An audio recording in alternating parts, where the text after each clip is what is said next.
We talk about romantic breakups all the time. Songs, movies, entire genres built around heartbreak. But nobody prepares you for the moment your best friend just stops texting back. Sam, that's such a gut punch of an opener, but honestly, so true. Right? And welcome to Mr. English Today, everyone. I'm Sam. And I'm Lily. Today we're talking about something almost everyone's experienced, but almost nobody actually talks about openly: friendship breakups. Exactly. And I think it's honestly one of the most underrated types of grief. Like, we have entire support systems built around romantic heartbreak, but losing a close friend, people just kind of expect you to move on quietly. Right, there's no friendship breakup section at the bookstore, no sad playlist specifically for that. It's just this quiet, invisible kind of loss. That's such a good point. So, Lily, have you ever actually gone through a real friendship breakup? Oh, definitely. I had a best friend in university. We were basically inseparable for 2 years.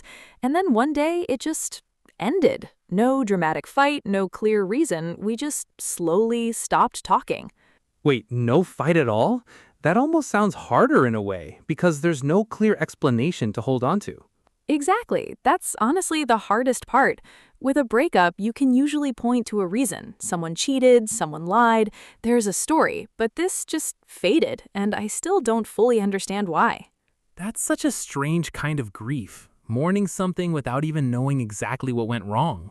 Right, and I think that ambiguity actually makes it linger longer sometimes. You keep replaying moments, trying to find the exact point where things shifted. That's so relatable, honestly. I had something similar happen with a childhood friend. We grew up together, but as adults, our lives just went in completely different directions. Oh, that's such a common one too, growing apart rather than an actual falling out. Do you think that's the most common ways friendships end? Honestly, I think so. I think dramatic, explosive endings get talked about more because they're memorable, but I'd guess most friendships just quietly fade instead. That's such an interesting distinction, fading versus ending. They probably feel really different emotionally too. Definitely. I think fading almost feels more confusing because there's no clear moment to grieve. It's just a slow realization that someone who used to know everything about you doesn't anymore. That's such a powerful way to put it. Okay, so why do you think society treats friendship breakups so differently from romantic ones? Like, why don't we take this kind of loss as seriously? I think it's because friendships aren't seen as official relationships in the same way. There's no defined status, no clear title, so the ending doesn't get the same social recognition either. Right, like if you break up with a partner, everyone understands immediately, oh, that's heartbreak. But if you say, my best friend and I aren't close anymore, people often just kind of shrug it off. Exactly. And I think that lack of recognition can actually make the grief feel more isolating because you're not even given permission to be sad about it in the same way. That's such an important point. It's like this invisible loss that people are expected to just quietly get over. Right. And yet, some friendships last longer and run deeper than romantic relationships ever do. So why wouldn't losing one hurt just as much? Sometimes even more. That's such a fair question, honestly. I think for a lot of people, especially long-term friendships, that person genuinely becomes part of your identity, your history, your sense of who you are. Exactly. So losing them can almost feel like losing a piece of your own story, not just losing a person. That's such a heavy way to think about it, but honestly, so accurate. Okay, let's talk about the different reasons friendships actually end. What do you think are the most common causes? I think life changes are huge. Moving to a different city, changing jobs, having kids, these transitions can quietly shift priorities in ways that pull people apart naturally. Right, not necessarily anyone's fault, just circumstances changing the amount of time and energy available for the friendship.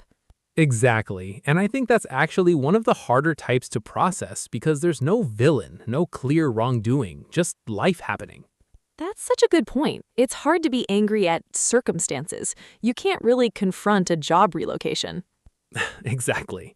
What about you? What other reasons do you think cause friendships to end? I think value misalignment is a big one too. Like sometimes you grow in different directions. Your priorities, beliefs, or lifestyles just stop matching up the way they used to. Oh, that's such a real one. Like maybe one friend becomes really focused on career while the other prioritizes family, and suddenly you just don't relate to each other's daily life anymore. Exactly, and I think that mismatch can create this quiet distance, even if there's no actual conflict happening.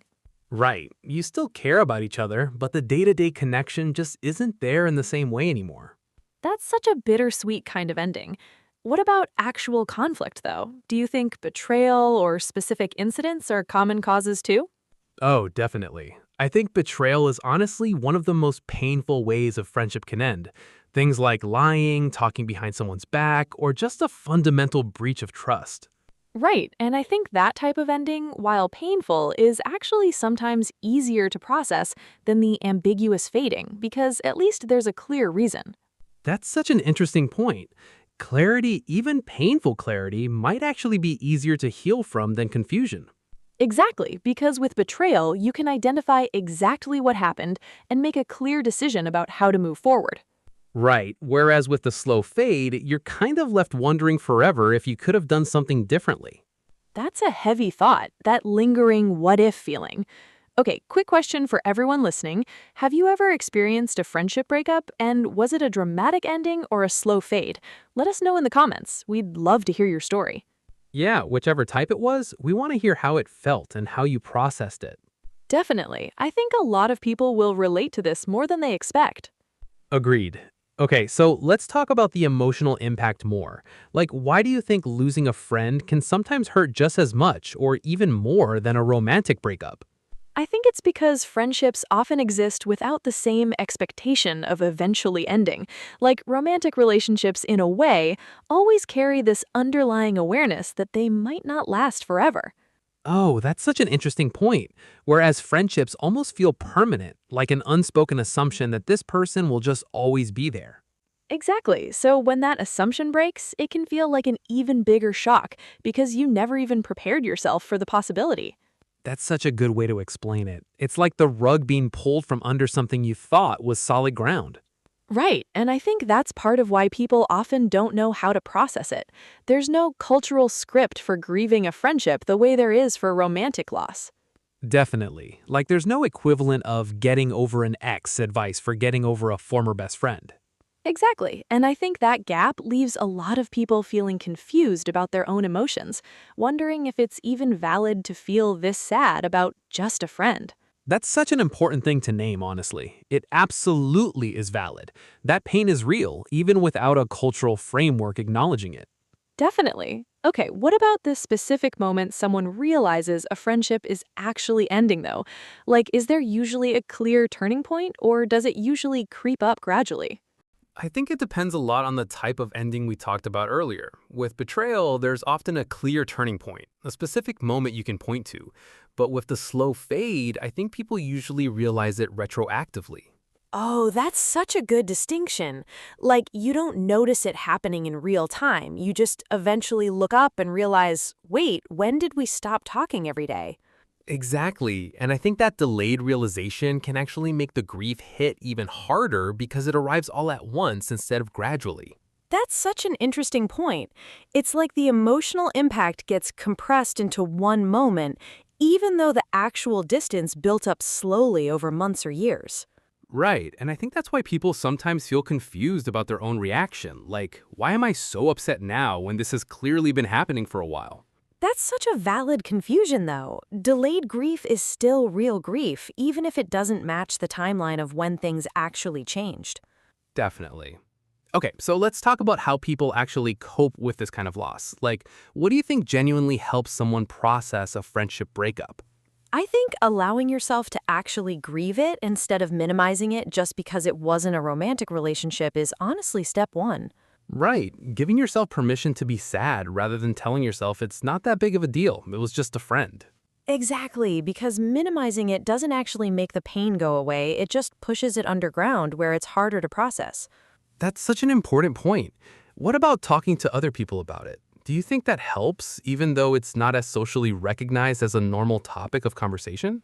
Oh, definitely. I think finding even just one person who takes it seriously, who doesn't dismiss it, makes a huge difference in feeling less isolated in that grief. Right, because I think a lot of people go through this completely alone, partly because they assume nobody else will understand or care. Exactly, and I think that assumption is honestly often wrong. So many people have been through something similar, they just never talk about it openly either. That's such a good point, this weird collective silence around something that's actually really common. Definitely. Okay, what about closure? Do you think it's important to actually have a conversation with the friend before things fully end? Or is it sometimes better to just let it fade quietly? I think that really depends on the situation, honestly. For betrayal or specific conflict, I think having that conversation can bring real closure, even if it's uncomfortable. Right, at least you get clarity, even if the answer isn't what you hoped for. Exactly. But for the slow fade type of ending, I think forcing a conversation can sometimes feel artificial, almost like trying to create drama where there wasn't really any specific conflict to address. That's such a fair point. Sometimes there's genuinely nothing to say except we grew apart, and that's honestly okay too.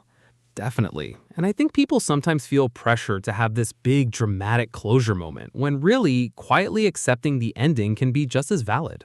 That's such a healthy perspective. Not every ending needs a dramatic scene to be legitimate or worth grieving. Exactly.